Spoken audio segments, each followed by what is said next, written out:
क्या बताना चाहते हैं परमात्मा के मन मथुरा दिल द्वारका नगरी कहाँ फिरता बरसाने नू। इस मन से और दिल साफ करके भक्ति कर सच्चे परमात्मा की सच्ची साधना कर कहाँ बरसाने में भटक रहा है। फिर क्या बताते हैं कि जब फरमान धनी का आवे को राखे घर जाने नू, जा सतगुरु का शरणा लीजे जो मेटे जम तलवाने नू। मैं तो दे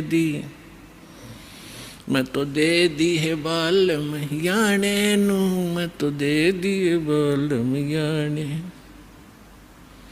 अब क्या बताया है गरीबदास साहिब जी ने कि जिस समय आपके प्रारब्ध में आपके किस्मतानुसार जब आपकी मृत्यु आगी और यम के दूत आपको लेने आएंगे तो कोई नहीं रोक सकता उसको।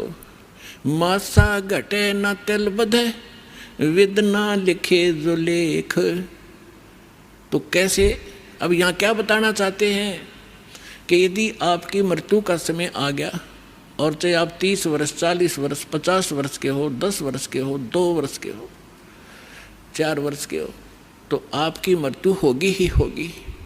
फिर क्या बताते हैं कि जा सतगुरु का शरणा लीजिए जो मिटे जम तलबाने नू।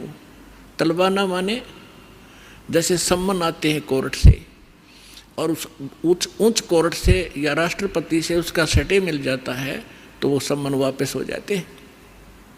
तो यहाँ क्या बताना चाहते हैं कि जब फुरमान धनी का आया, आदेश आ गया, यहाँ जो विधाता ने विधान बना रखा है, तो को रखे घर जाने नू और जा सतगुरु का शरणा लीजिए मिटे जम तलबाने नू। धर्मराज दरबार में देई कबीर तलाक, मेरे भूले चुके हंस को तू पकड़िए मत कजाक। बोले पुरुष कबीर से धर्मराज कर जोड़े, तुमरे हंस को पकड़ो नहीं मुझे 2 ही लाख करोड़े। फिर क्या बताते हैं, धर्मराज ने फिर विनती की, प्रभु हे परमेश्वर, यहाँ का एक विधान है इस हमारे लोक का कि जैसा कर्म जिसने किया है वो दोनों भोगने पड़ेंगे, पुण्य भी और पाप भी। तो वो तो मैंने दंड देना पड़ेगा, उसका कोई समाधान बताओ।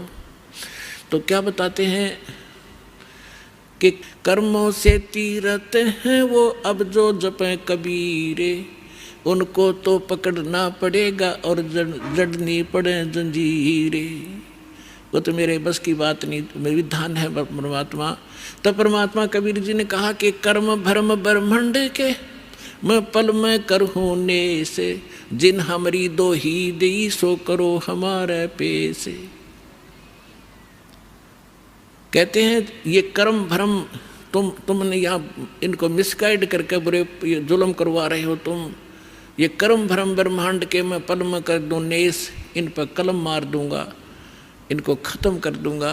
और जिन्होंने मेरी दुहाई दी वो करो हमारे पेश, उसका अकाउंट भी मत लेना तू। तो ये ज्ञानदास सुनाता ही रहता है, परमात्मा की अमरवाणी है, कोई डूम बाट के गीत नहीं, उस सच्चे परमेश्वर का बताया हुआ सच्चा विधान है और ये ज्यों का त्यों है। परमात्मा ने कहा कि जो ये कह दे मेरे पास, तेरे पास आके मैं उस परमेश्वर कबीर जी का भक्त हूँ, उसका अकाउंट भी मत लेना। जो मेरा सत्य साधक हो और किसी गलती से वो तुम ले भी आए हो तो मेरे पास भेज देना, करो हमारे पेश। एक भक्त बता रहा था जी, मैं सपने में रात को सो रहा था और 2 बैंकर से आए और मुझे कहने लगे कि चल तू। मैं उठ कर चल पड़ा उनके साथ साथ और जब पहुंच गए ना, एक बड़ी सी बिल्डिंग दिखाई दी थी, उसके निकट जाकर मैंने पूछा भी कहाँ ले जा रहे हो तुम मुझे। वो कहने लगे हम तुझे धर्मराज के पास ले जाएंगे और वहाँ तेरा लेखा जोखा होगा, फिर उसके बाद आगे जैसे आदेश होगा तेरा आगे फिर हम उसके बाद बताएंगे। तो कहने लगा तुम यम के दूत हो? हाँ, कहाँ यम के दूत हैं। तो उसको बात याद आ गई कि हमें ज्ञान में सुना है, गुरुजी बताते हैं परमात्मा कबीर जी के, भक्त को और यम के दूत नहीं पकड़ सकते। तो मैं उनके साथ झगड़न लग गया गुट्टम गुट्टा कि तुम मुझे नहीं ले जा सकते, छोड़ो। तो काफ़ी देर मेरा उनका झगड़ा हुआ। तो मैंने बताया कि मैं कबीर परमेश्वर की भक्ति करता हूँ, सच्चे सतगुरु की शरण में हूँ, तुम कैसे ले जा सकते हो, और नहीं तो पूछ लो तुम्हारे उस जिसके पास मुझे ले जा रहे हो। तो उन्होंने देखा कि बड़ा दृढ़ता से बोल रहा है। उसने कहा, एक ने कहा कि तू यहाँ खड़ा रहे, मैं पता करके आता हूँ। कहते वो अंदर गया, उसने मुझे आवाज़ सुनाई दे।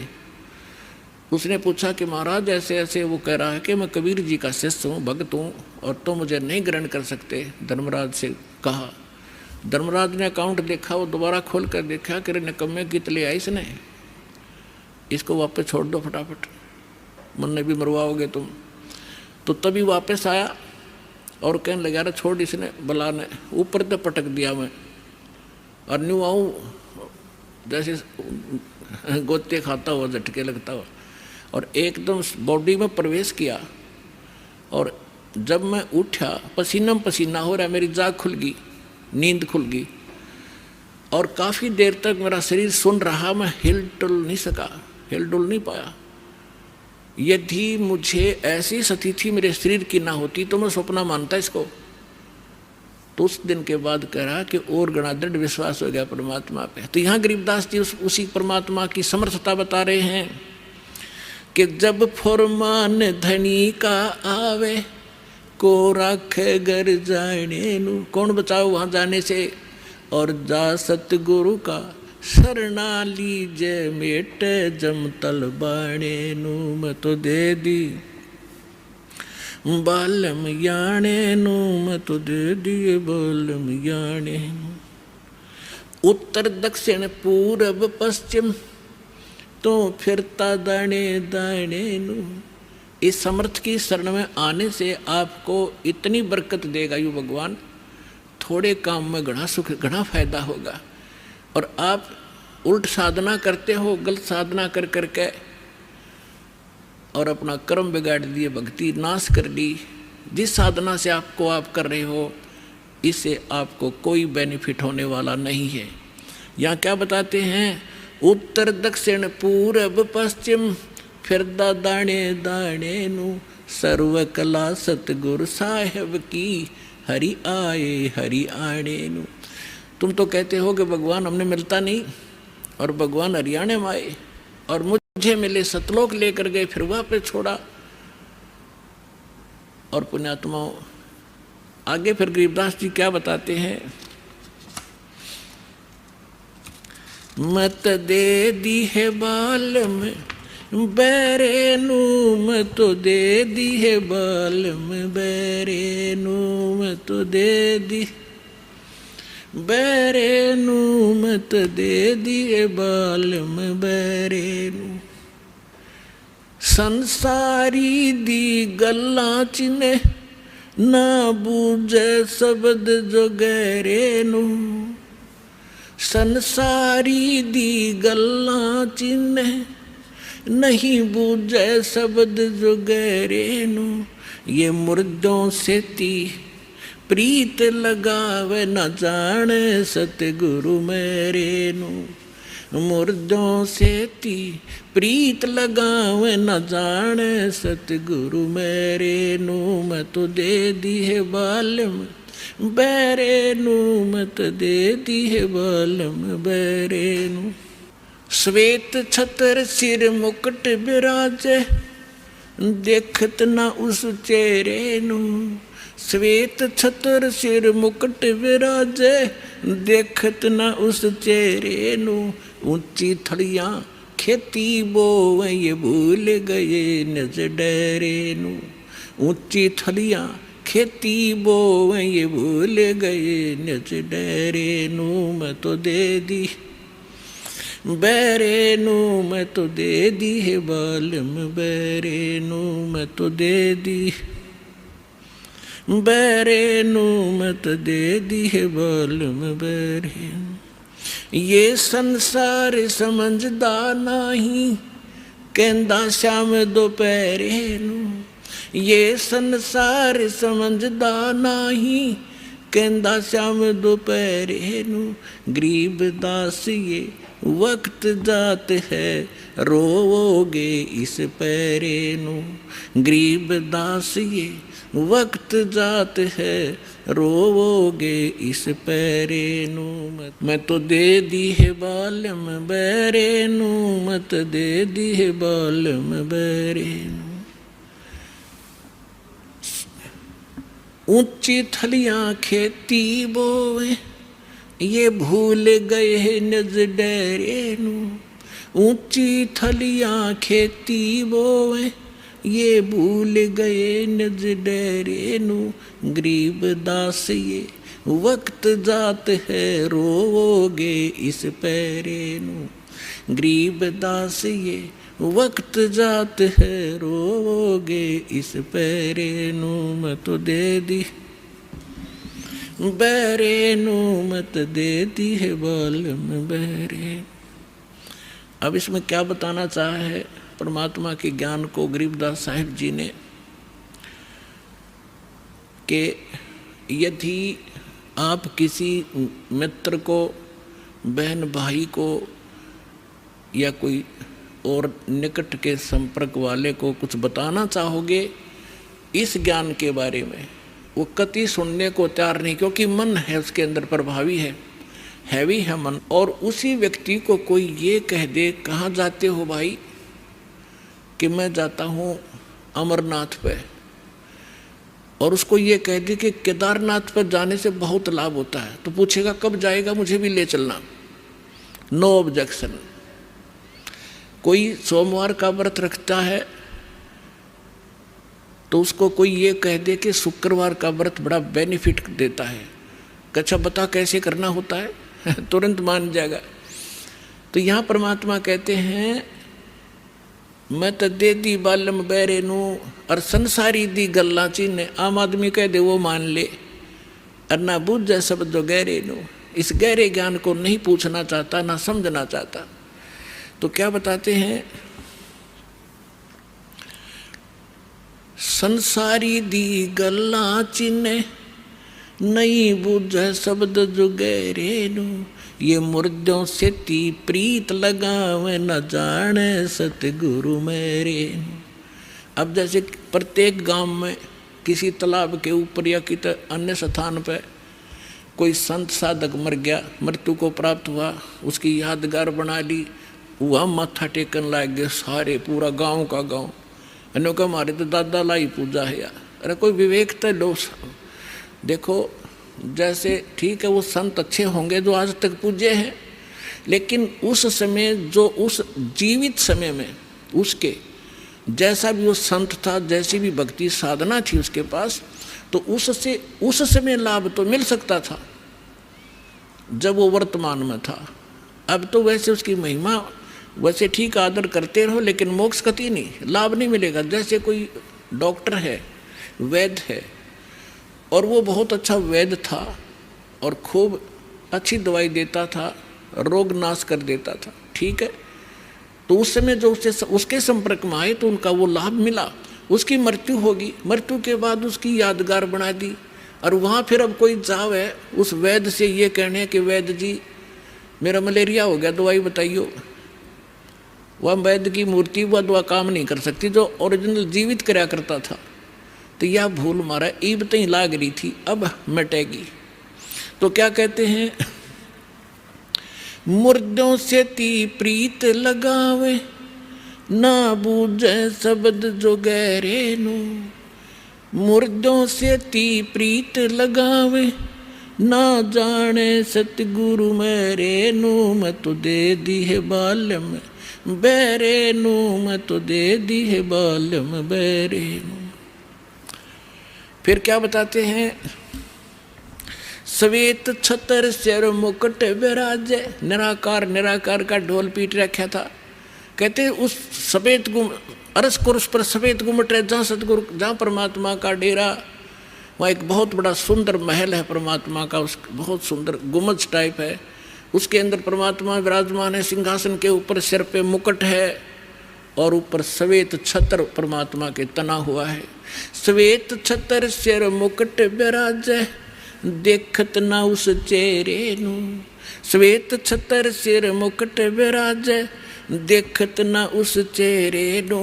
ऊंची थलियां खेती बोवई, भूल गए निज डेरे नू। ऊंची थलियां खेती बोवई, भूल गए निज डेरे नू। अब क्या बताना चाहते हैं कि परमात्मा साकार है, मनुष्य सदृश्य है। सभी सदग्रंथों से दास ने प्रमाणित कर दिया आपके समक्ष। और जिन महापुरुषों ने भगवान मिले, सचखंड लेकर गए अपने निज स्थान पर, फिर उनको वापस छोड़ा, उन्होंने अपनी अमृतवाणी में एफिडेविट दे रखा है कौन है भगवान, कहाँ रहता है, कैसी सूरत है और क्या नाम है उसका। तो इन सभी प्रमाणों से आपको सिद्ध हो जाएगा कि कौन है भगवान और कैसी लीला करता है वो मालिक। तो यहाँ क्या बताते हैं कि आप जी जो साधना कर रहे हो, अन्य देवी देवताओं के पूर्ण परमात्मा की भक्ति ना करके किसी भी ब्रह्म की, पर सरपुरुष की, अक्षर पुरुष की, ब्रह्मा विष्णु महेश की, या दुर्गा या निरंजन की, तो ये तो ऐसी साधना है जैसे कोई किसान ऊंचे स्थान पर, थली पर, पहले वर्षा पर आधारित थे सभी मानव समाज। और उस समय गरीबदास जी ने भी किसान थे। गरीबदास जी जाट ग्रुप में, जाट जाति से थे, और अपने वहाँ के साथी जो किसान थे उनको भी समझाना था। इसलिए बता रहे हैं कि जो मैं भक्ति बता रहा हूँ जिस भगवान की, उसकी साधना ना करके आप अन्य जो साधना कर रहे हो ऐसी है जैसे ऊंची थलियों पर, ऊंचे स्थानों पर बीज बो दिया, खेती कर ली, और जब थोड़ी बहुत वर्षा हुई तो वो उस थलियों का पानी एक समतल स्थल पर, डहर बोलते थे उसको, डहर, वहाँ आकर इकट्ठा हो जाता था। और उस स्थान को, डहर के अंदर पानी, वर्षा भी और आसपास के ऊंचे क्षेत्र का उसी में आ जाता था। और उसमें जब बोई जाती थी फसल, जैसे ऊंची थलियों पर बोई हुई तो वो होती ही नहीं थी। और डहर में बीजा हुआ 1 एकड़ में मनमाने 50 मन कनक हो जाती थी, और ऊंची थलियों पर 2 मन की भी नहीं होती थी मुश्किल से। तो क्या बताते हैं गरीबदास साहिब जी, एक फॉर एग्जाम्पल बता रहे हैं कि तुम ऊंची थलियां खेती बो, भूल गए निज डेरे नू। इस परम पिता परमात्मा सतपुरुष कबीर साहिब की भक्ति ना करके आप अन्य देवी देवताओं की भक्ति करके ऐसी लाभ उठा रहे हो जैसे ऊंची थली पर खेती करने वाले किसान को कोई लाभ नहीं होता। और जो डहर में बीज बोता है, प्रयत्न दोनों एक जैसा ही करते हैं, तो उस डहर वाली यानी उपजाऊ जमीन में और समतल जमीन में घना लाभ होता है। तो ये समझाना चाहते हैं कि जो साधना हम बताते हैं वो तो डहर समझो। अब फिर बताते हैं,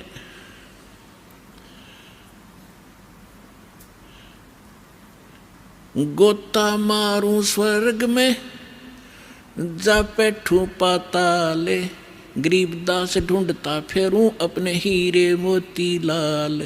चारों युग में मेरे संत पुकारे, और कूक कहा हम हेल रे, हीरे माणिक मोती बरस, ये जग चुगता ढेल रे। अब परमात्मा कबीर जी से प्राप्त ज्ञान को कैसे विश्लेषण कर रहे हैं गरीबदास जी। कबीर साहब बता रहे हैं कि चारों युगों में मैं आया, अच्छी आत्माओं को मिला, उनको तत्व ज्ञान और यथार्थ स्थान से परिचित करवाया, सतभक्ति से परिचित कराया। और ये चारों युग में संत पुकारे और कूक कहा हम हेल रे, हीरे माणिक मोती बरसे, ये जग चुगता ढेल रे। हम तत्व ज्ञान और यथार्थ साधना रूपी हीरे मोती लालों को बखेर रहे हैं, और आप जी इस ज्ञान से परिचित न होने के कारण इन लाल और हीरे मोतियों को ग्रहण ना करके कंकर पत्थर, आन उपासना रूपी कंकर पत्थर इकट्ठे कर रहे हो, जो तुम्हें बाद में कोई लाभ नहीं देगी। उसी को यहां प्रमाणित कर रहे हैं।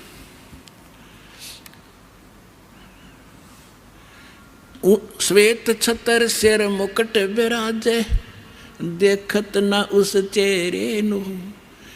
ऊंची थलियां खेती बोवे, ये भूल गए निज डेरे नु। पर भी लेन जात है दुनिया, हमरा ज्ञान किन्हें ना सुनिया। अब यहाँ एक प्रश्न आया इसके अंदर कि संसारी दी गल्ला चिन्ह ना बुझे सबद जो गहरे नू। एक बहन आई, एक बहन ने हमारी दीक्षा ले ली थी। उस बहन की बहन जो है उसका पति शराब बहुत पीता था, और जिस बहन ने यहाँ दीक्षा ली थी उसका भी ऐसी सतीथी थी। उसके पति ने शराब छोड़ दी थी और नाम ले लिया, और एक बिल्कुल स्वर्ग के तुल्य घर हो रहा था। तो उसकी बहन का वहाँ आना हो गया, जो दीक्षा किसी और से ले रखी थी, किसी दूसरे पंथ से, और साथ में दूसरी साधना भी करती थी अपनी जो परंपरागत प्रचलित। उसका पति शराब पीता था, बहुत पीटता था, कभी गली में भी खड़ी कर देता है रात में शराब के नशे में। अब मैं बाहर खड़ी रहती हूँ, कुंडी लगा के भीतर पड़ कर सो जाता, सवेरे उतरे शराब जब खुल कुंडी ने, इतनी दुखी हूँ मैं। तो उस बहन ने कहा कि आप मेरे गुरुजी के पास चलो, वहाँ नाम ले लो और तेरा पति भी शराब छोड़ देगा। तो वह बहन अपनी बहन के साथ हमारे पास आ गई करोथा आश्रम में। जब थोड़ी सी संगत थी, हम ऐसे बाहर बैठे सारा बैठे रहते थे, सारे 10, 20, 50, 100 भक्त आते थे दिन में मुश्किल से 10, 20। तो मैंने पूछा बहन कहाँ से आई? तो उसने बता दिया मेरी सिस्टर है, और इसका पति बहुत शराब पीता है, और रोज़ पीता है, इसने बुरा हाल कर रखा है इसका, और नौकरी करता है, एक चवन्नी घर पर नहीं छोड़ता, सारी पी जाता है, बच्चे भी भूखे रहते हैं कई बार। तो मैंने कहा बहन फिर दीक्षा लेनी पड़ेगी आपने, भगवान फिर धीरे धीरे सद्बुद्धि देता है, परिवार के अंदर भगवान प्रवेश हो जाता है, और ये पितृभूत भी प्रवेश करके वहाँ उत्पात मचाते रहते हैं, फिर वो भाग जाते हैं, सद्बुद्धि आती है। तो मैंने पूछा आप क्या साधना करते हो? उसने बताया जी मैं ऐसे ऐसे धन धन सतगुरु अणा का नाम ले लिया, गुरु जी का ले रही हूँ 4-5 वर्ष से। तो हमने कहा बहन देखो चलो ठीक है, वहाँ जो तुमने नाम लिया, लेकिन अब यहाँ भक्ति, यहाँ नाम लोगे तो सब पिछली पूजा छोड़नी पड़ेंगी, ना बीड़ी पीनी, ना शराब, ना पीने के लिए सहयोग देना किसी को, और ना कोई व्रत रखना। मैं कहने लगा बहन बीड़ी क्यों पीती है तू? न बोली जी बीड़ी मैं पहले ना पिया करती, नाम लेने के बाद पीने लग गई। मैं कहा कमाल की बात है, दीक्षा लेने पीछे पाछे छोड़ा करें कि बुराई ग्रहण थोड़ी करते हैं। तो उसने क्या बताया जी, जिस सत्संग में हमारे गांव में होता था सत्संग, हम वहाँ जाती थी तो वो सभी को बीड़ी वितरित करती थी प्रसाद के रूप में, एक प्लेट में डाल के, और साथ में एक माचिस और सींक रख देती थी, और न्यू क्या करती पीले पीले प्रसाद है होता है। मैं ना पिया करती पहले, पर उन्हें सिखा दी, पीने लगी, यह बीमारी और ला ली मैंने, तो इसको तो मैं छोड़ दूंगी। फिर उसने बताया कि मैं व्रत रखती हूँ। मैं कौन सा व्रत रखती है? कि शुक्रवार का।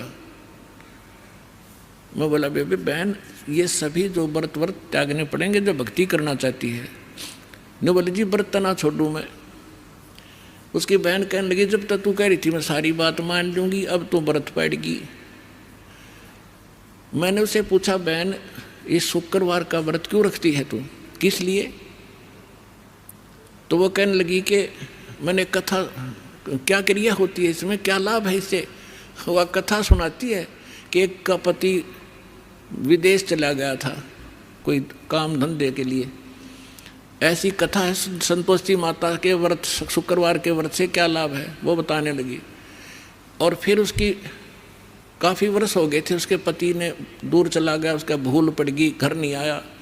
संतोषी माता एक बहन को दिखाई दी उसको, जिसका पति बाहर गया हुआ था दूर देश में, और उसने बताया कि तू मेरे 16 शुक्रवार के व्रत रख ले, तेरा पति घर आ जाएगा।